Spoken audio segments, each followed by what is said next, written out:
Through the centuries, London has inspired great writers, great painters, great statesmen, and great criminals. But in the year 1896, the greatest criminal of them all suddenly came into being. His identity was unknown, he never left a clue. And all London waited breathlessly as he struck again and again with sheer audacity and terrifying brilliance.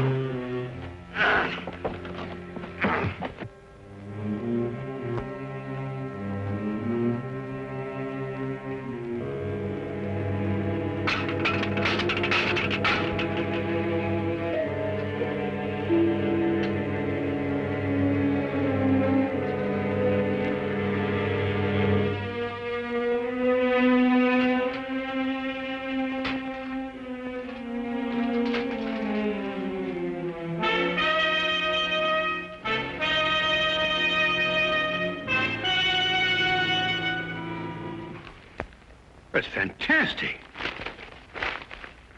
Absolutely fantastic. Huh? Well, first the gold seal from Edinburgh Castle, and then naval secrets from the Admiralty, and now Queen Elizabeth's jewels. What in thunder is Scotland Yard doing? Dunno. Well, it makes chills run up and down my spine. There's no clue to any of the thefts. Ha, ha. You must have some ideas on this case. Huh? What are you doing, anyway? Research. Research? Holmes, do you realize this gang has been helping themselves to state secrets and national treasures? Have they really? Oh,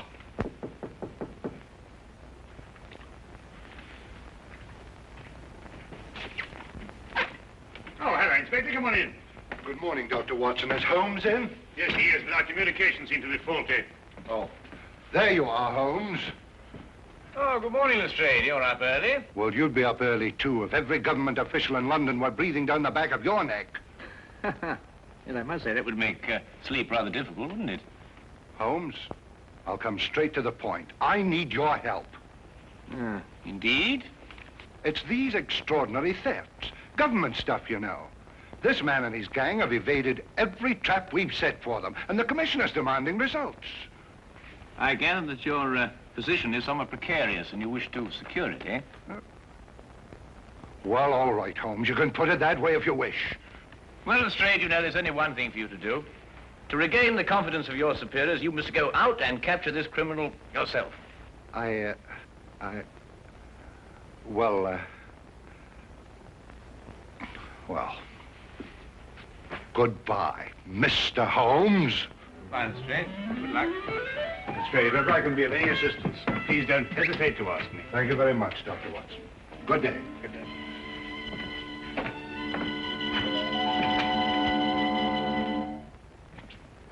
How could you do that to him? He did everything but beg you to help him. Well, it's the Yard's job to solve these cases. Besides, I'm always giving him help. I should have thought if you wouldn't do it for Lestrade, at least you'd remember the security of England's being menaced by this criminal. Now, look, I know you're pressed, Holmes, but you don't seem to realize the... That's a special blend of tobacco, Watson. You wouldn't like it. I'm sorry, Watson. I didn't mean to upset you. Oh, no, not at all. You just startled me. Sorry. Really. I'm just going out for a walk in the fresh air. Oh, yes, well, goodbye, Watson. Enjoy your walk.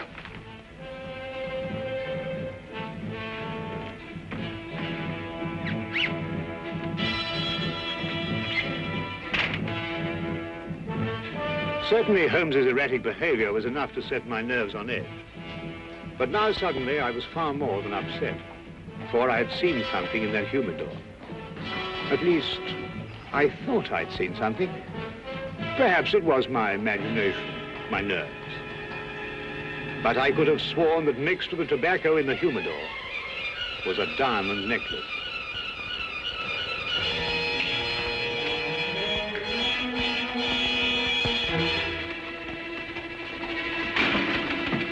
Oh, are you just going out? Yeah, you just going in? No, I'm just strolling about. Oh, that's nice. Well, I have an appointment. Oh, I say, would you like me to stroll along with you? Well, as a matter of fact, it's a private matter. I think I'd better go on my own. Oh, right, well, will I see you for lunch? But most likely, yes.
Really, Watson, I said it was a private matter. No, Look, I don't want you to think that I... Holmes, you must... No. Well, shall I be seeing you at lunch? I believe we've already discussed that. Yes, we already...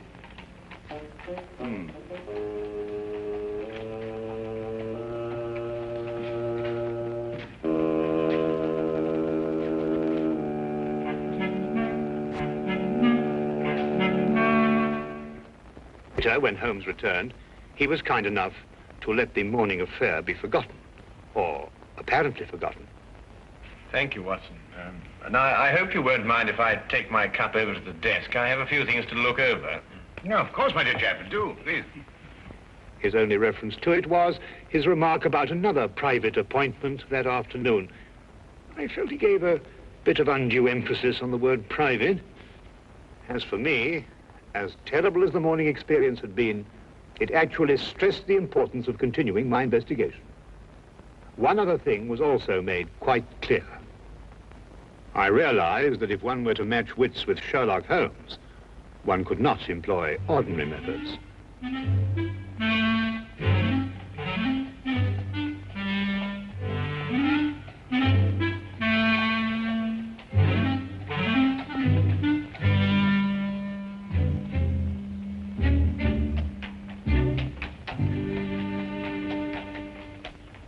Charing Cross Station, please. I'm sorry, sir, this cab's engaged. That's all right, I'll double your fee. I'm sorry, sir, this cab is not available. But Belinda and I, we're eloping. We don't have time to, I'm very sorry, young man. I'll triple your fee. For the third and last time, young man, will you kindly go and elope with somebody else? Nobody understands us. Not your father or my mother, nor this cabbie. Come, Belinda, we will fight the world together. But we will prove our love.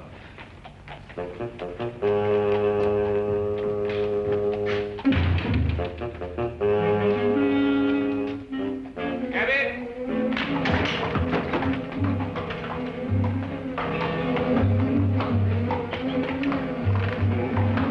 Number 860. What in heaven's name are you doing up here? This, sir, is where the cabbie usually sits. No. Really, Watson? I'm sorry, sir. I think you've made a mistake, sir. My name isn't... It's Sedgley, sir. Oh. Well, Sedgley, may I give you a word of advice? The corners of your beard are in dire need of repair. Most extraordinary behavior. Ah, here comes the legitimate carriage. Cabby! Cabby! Well, good day, sagely.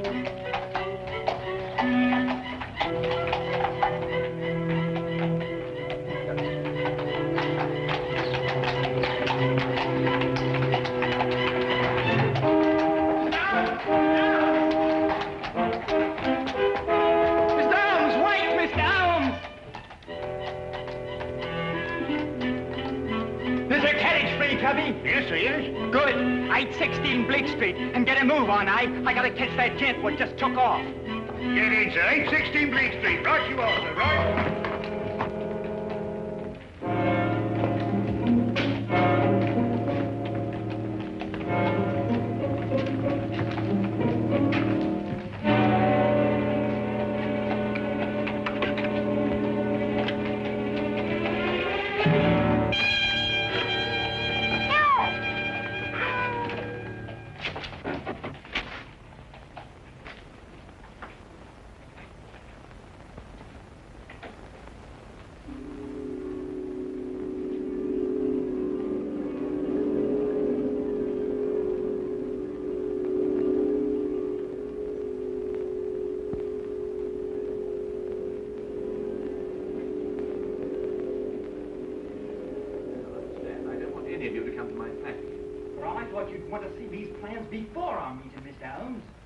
Minor difficulties, nothing serious.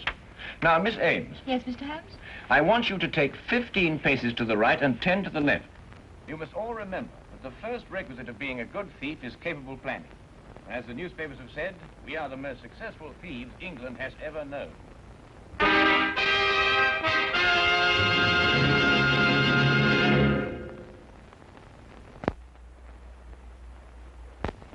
And now, we return to the case of the neurotic detective. Repressed hostilities against society. I don't think Holmes will allow any probing. Not willingly, anyway. If only you could meet him ostensibly on a non-professional basis. If I could say you were a friend of mine. Excellent suggestion. Now, why don't you come to dinner? I could say we were friends from my student days. What are you having for dinner? Oh, well, never mind. Yes, I should be delighted. Right then, fine. I'll expect you at 7 o'clock at my flat, which is 221B Baker Street. I shall be prompt. I hope something can be done. Oh, Mr. Holmes's problem is really a very simple one. With skilled fingers, I shall mold him as one does a piece of clay. Good night. Good night.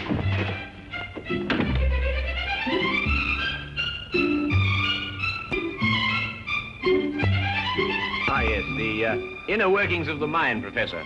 Fascinating. It is amazing how many seemingly normal people are mentally disturbed.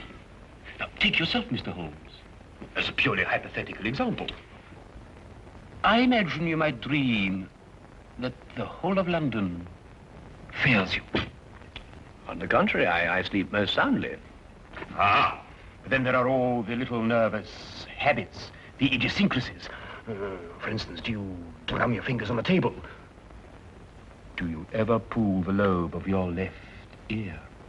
Now, you know, it's interesting that you mention those things, Professor, because I've observed that you have 3 half-smoked cigars in your coat pocket, that your shoes have lifts in them to give you greater height, and that your fingernails are bitten down to the quick. Of course, hypothetically speaking, I suppose you're what one would call an erratic man. Observe the 3 half-smoked cigars. You're also a very vain man. Observe the lifts in your shoes.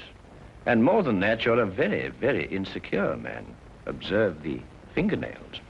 I also observed that you've mangled 3 pieces of bread and that you've hacked your roast beef with a more than culinary vengeance. Offhand, and without prejudice, mark you, I'd say that you're suffering from some very deeply repressed hostilities against society. Yes, very deeply repressed indeed. Professor, where are you going? You must excuse me.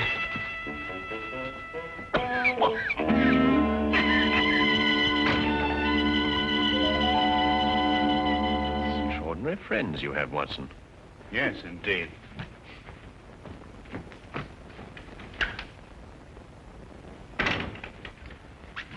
say he's completely disappeared. Oh, it's just as well anyway. I've got to go out myself in a few minutes. Oh, really? Private matter? Oh, didn't I tell you, Watson? I've been invited to a reception in honor of the new Turkish ambassador. At the embassy? No, as a matter of fact, my dear fellow, it's at the house of our Minister for Foreign Affairs. Oh.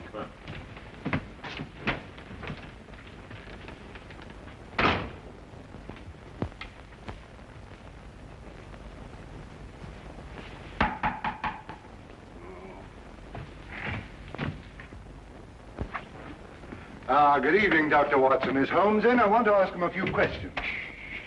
I'm so glad you came, Lestrade. You're the one man I wanted to see. Now, sit down, will you? Sit down. What's the matter? Now, Lestrade, I want you to promise me that what I'm going to tell you, you won't reveal till your dying day. The mood the commissioner's in, that may not be very long. I know who London's master thief is. Who? Holmes.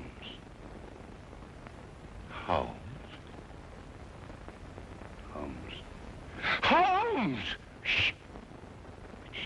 You're joking. I wish I were. Oh, but Holmes? I don't believe it. I can prove it.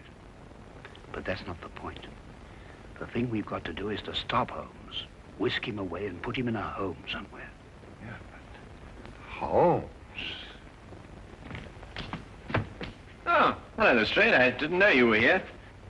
Oh, I just happened to be in the neighborhood. Oh, good. Watson, I wonder if you could, look, can you fix this confounded thing? It keeps on popping up at the back. Right, hang on. I thought you hated formal affairs. Well, people change, you know, Lestrade. People change. Well, come on, Watson, hurry up. I want... Just a second. It's very important to do this, you know. Very important affair. There you are. There you are. Good, thank you. Oh, Lestrade, tell me, how's that big case of yours getting on? Oh, fine. Terrible. We haven't a clue. Oh, I say, flowers. Yes, I'm escorting a rather beautiful young woman tonight. Rather picturesque, don't you think? Well, good evening, gentlemen. Well, enjoy yourself. Good night. Thank you, Watson. Thank you, Lestrade.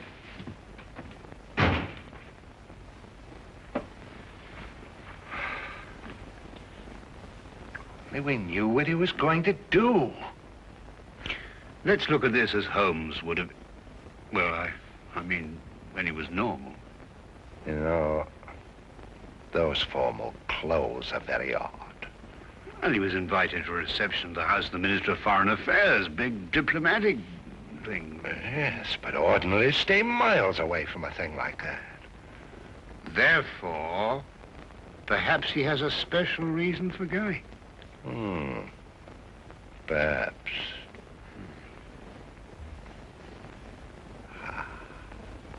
Yeah?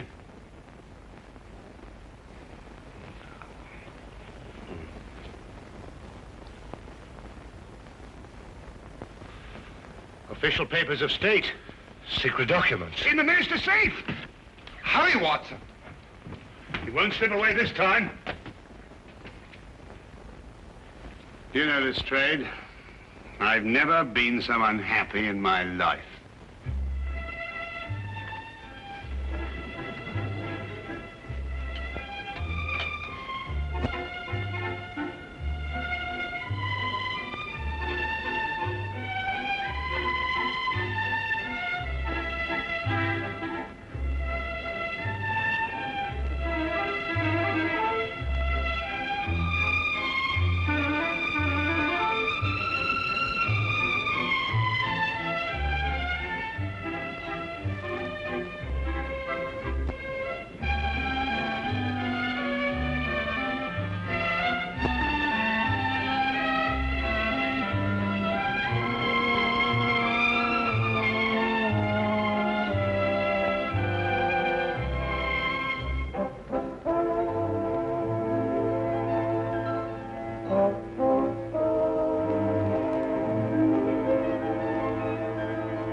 done nothing but sing and dance and talk and have a wonderful time.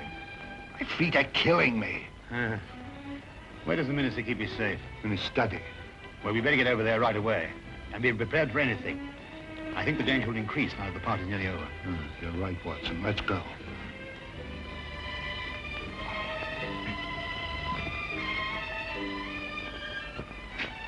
Ah, Wilkins. I didn't see Mr. Holmes anywhere, sir. But his young lady left in a carriage, all by herself, sir. Yeah, no time to lose. Dr. Watson. Yeah? I want you to hide behind this curtain here. And, Wilkins, what's in here? It's a cupboard. I want you to stay in here and come out when you need it. Right, sir. I'm going to stay in the hall. We'll get Holmes no matter what he does. Right. Right.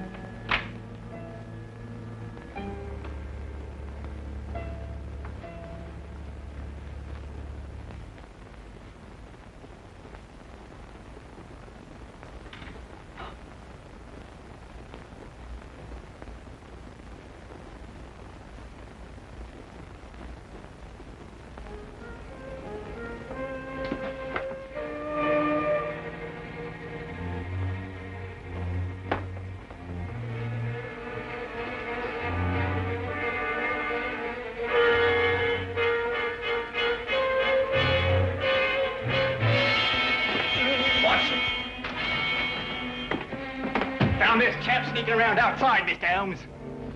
Good work, Toby. Now, look, Holmes, you don't know what you're doing. You're not well. You'll never get away with this, Holmes. I already have. Oh, Toby, would you be good enough to ask the commissioner to come in here, please? The commissioner? Of Scotland Yard? Well, naturally. Now, look, Holmes, I'll take you away to France or Switzerland and Spain. I mean, you'll have a nice long rest.